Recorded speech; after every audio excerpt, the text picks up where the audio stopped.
So, if you are a San Francisco federal judge, how do you end up marrying the ex-wife of a rock star? Go figure. Wow. Welcome to the D. Louise book series. I'm Christina, Kristina. This is where we read books and talk about books. No special effects going on here. None of that fancy smashy stuff. No theme music. None of that stuff. I just read books and talk about books. Please hit the like and subscribe. If you could let other people know I exist, I'd appreciate it.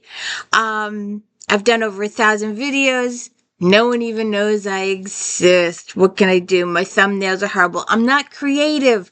I just like to read books and talk about books. Anyways, please check out my Star Trek Next Generation recaps every single Friday. There are a few in season 6 that are really bad, garbled, but the audio has improved. But otherwise, 1 through 5 is fine, so you can go check all that and all the if-thens on Friday afternoons. Every Friday afternoon, if you like this author, then maybe you like that author. We did homicides, we did forensic, we did Scott and Yalla, we did witches, we did black authors, we did Native American authors. Scotland Yard, vampires. That's a really good one. You should go check that one out. Got a whole bunch planned for the new year. We got a little carried away with Thanksgiving and Christmas and Halloween. If you haven't seen the video for Out There Screaming, check it out. That's a really, really scary book, especially in these particular times.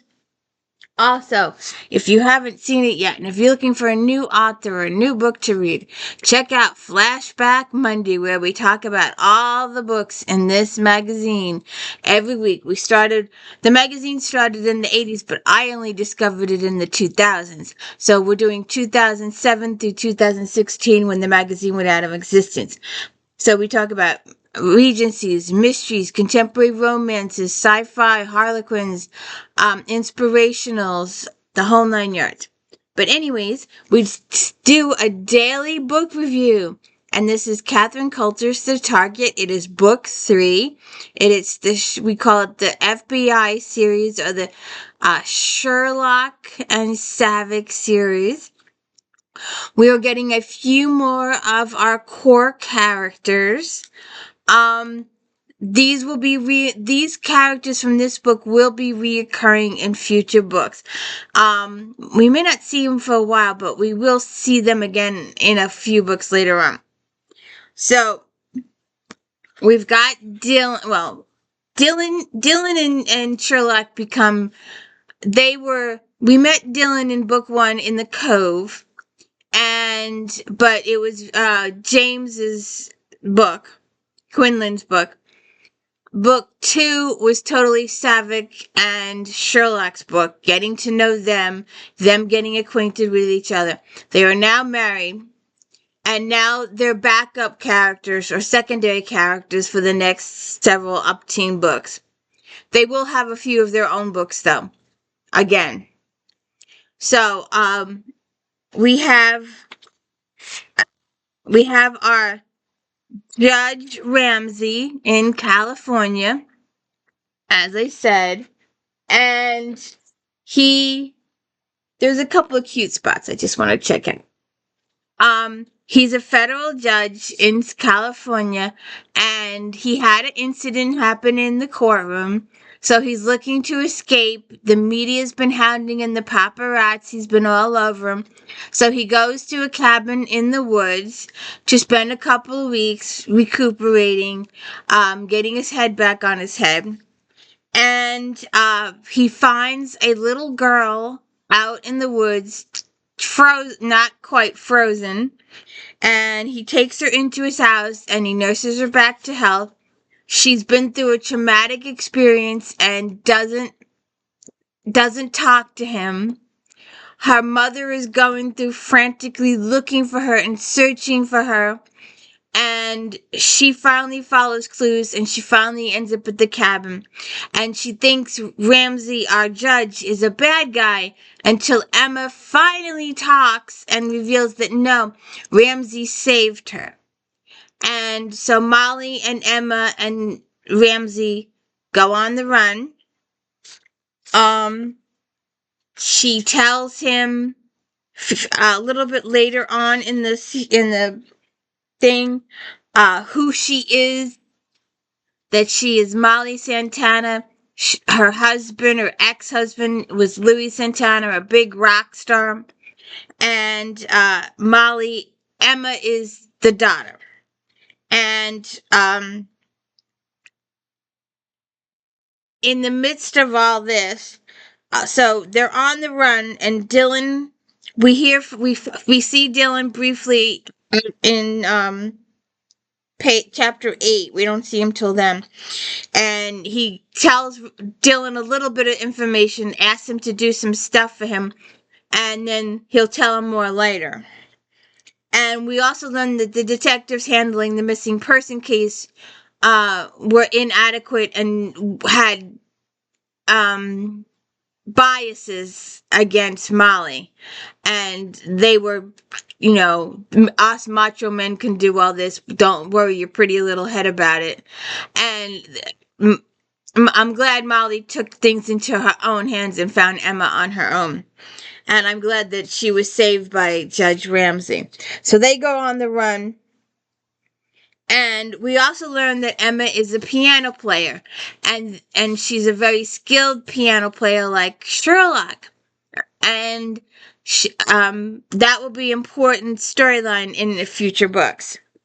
We also learn at some point in this book that Molly's father is Mason Lord, and that's supposed to be like, he's supposed to be, like an Al Capone type situation, a mobster, a Sonny Corinthos type situation. And so we learned they go on the run. They finally end up at Molly's father's house, because where else would you be safer than a mobster's house? And so it's Ramsey, Molly, Emma, and they end up taking Emma to a shrink, Dr. Lou, for some helping her resolve some of her little issues from her traumatic experience. Mason Lord is her father, and Mason has a second wife, Eve, who's much younger than he is, like an eye candy type situation. And while they're there, Mason commands that Louis return home. Unknown to the rest of the world, Louis is on tour because he's in debt.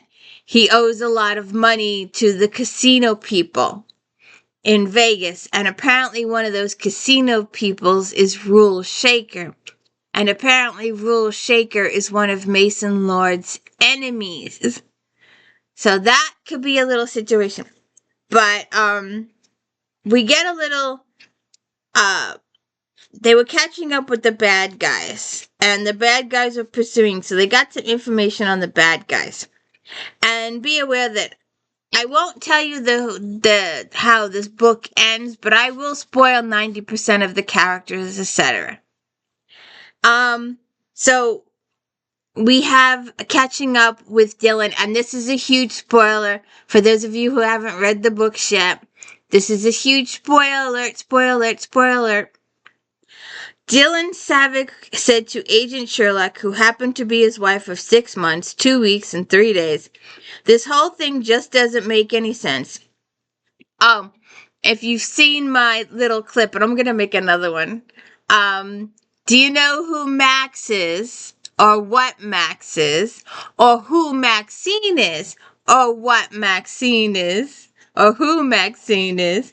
Well, it's a computer.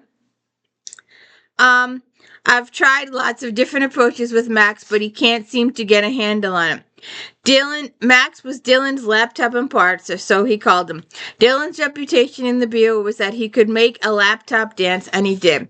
That was true enough. Sherlock patted Max's case. You've got lots of supposition, but just a few facts. Unfortunately, Max likes solid facts, not wussy guesses from either. That's true, Max. Savick punched a key on the laptop. A mellow voice said, right, boss. You still can't get used to that voice. You're a sicko, Dylan. You're going to have to change the voice when Max has a sex change again to Maxime. You want to audition? Do I strike you as a Maxine type? No. But don't worry, I'll think of something when the inevitable sex change happens. You should see Jimmy Maitland's face when I asked Max a prearranged question. The first time he nearly fainted. Now he sits forward just like a kid waiting for Spider-Man cartoon to come on. As a matter of fact, she'd seen the boss's face when Max had come out with, actually, Savick, I don't think I wish to deal with this confusion anymore. Maitland had run out of the office shouting for everyone in the vicinity to come in and hear this. She poked him lightly on the shoulder and said, We've got to get more information. Ramsey called you this morning from San Francisco to check in. Has he called since? No. Just imagine, Ramsey Hunt, a federal judge at Mason Lord's house in Oak Park. It boggles the mind. Just to imagine that Molly's his daughter, now that's got to be a real shock to Ramsey's system. Having to go to Mason Lord. At least the little girl should be safe now. That is so cute. That is so cute. So, then while they're at the house, there is a secondary plot. We have the kidnapping plot of Emma. And there's something else going on there, but it's not really revealed to the readers up front. It's one of those things that's hinted upon in little specks here and there. But there is a secondary, actually there's three plots. You have your main Emma plot, but then there's the situation with Louis. And like I said, Mason had Louis return to the States because of the situation with Emma. He thought as her biological father, he should be there. So this whole situation with Louis happens, and he goes to leave, and his car explodes. And this is the car on the estate that was housed on the estate, and there's a full investigation on what happened, who could have planted the bomb, how could this have happened, and that story is kind of left outside. And you get the answer to that question at the end, the very, very end. And the answer comes from an unlikely source. And that will be a surprise ending to you. So then we meet, Dylan and Sherlock meet up with Ramsey. And this is a running joke through the next couple of books. It doesn't make sense, Ramsey said. Then why the attempts on our lives? Believe me, Savick, someone wanted Emma alive, dead. I'm not sure which. Sherlock took another sip of her coffee, then shuddered. She said, This coffee is delicious, but I think it's trying to kill me. You shouldn't drink it in any case. You're pregnant. It's not good for you.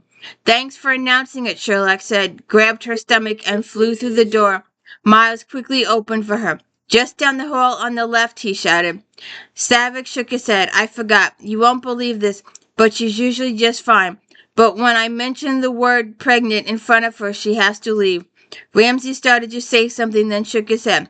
I'm not going to go there, Savick. He shook out his hand. Congratulations. Me too, Molly.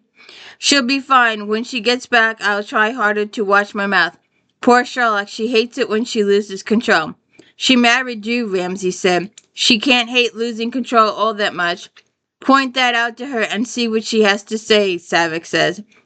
You're both FBI agents. You're married. She's pregnant. You have a transgender laptop, and you took off a week to come and help. Why? I've known Ramsey for a while now. We're both in law enforcement. Ramsey with the U.S. Attorney's Office in San Francisco, and I with the FBI. We found we had a lot in common. So that's what's going on there. So then they get answers after Louis dies from his accountant about Louis being in debt to the mobsters in Vegas and why he had to go on tour and all that kind of stuff. Let's see. I think that was just my only other. So my PowerPoint talk here. Judge Ramsey's hiding out in a cabin because he was involved in a traumatic experience, and the press is hounding him. He finds Emma in the woods, cold and afraid. Molly finds them and joins them together. The bad guys continue to pursue them through the entire book, but for different reasons. Molly tells Ramsey about her parents, about Louis. Mason makes Louis return to the States. Louis dies in a car bomb. We learn about Max and Maxine. Melissa Shaker has her own agenda. She's Rule Shaker's daughter. She's in love with Louis Santana, and she's very upset that Louis is deceased. And there may or may not have been a retaliation bomb against her. And then we have some romance with Molly and Ramsey, some bonding with Emma. There are several kidnapping attempts. There are several murder attempts in the book. And some of it is resolved. And even though, like, your bigger storyline is resolved, there's that little other side piece. These little other incidents that have happened that they contributed to the bigger plot. The characters contributed to the bigger plot until the end. Until an unlikely character who's been known, a known character, provides that light bulb moment at the end. And the character goes, oh, good God, that's why this and this and this happened. This and this had nothing to do with that. This and this was something completely different. But the readers and the characters don't know that it's a separate situation until the final clue at the end from an unexpected source. So, if you could please hit the like and subscribe and let me know I'm doing a good job, I'd really appreciate it. Have a good day.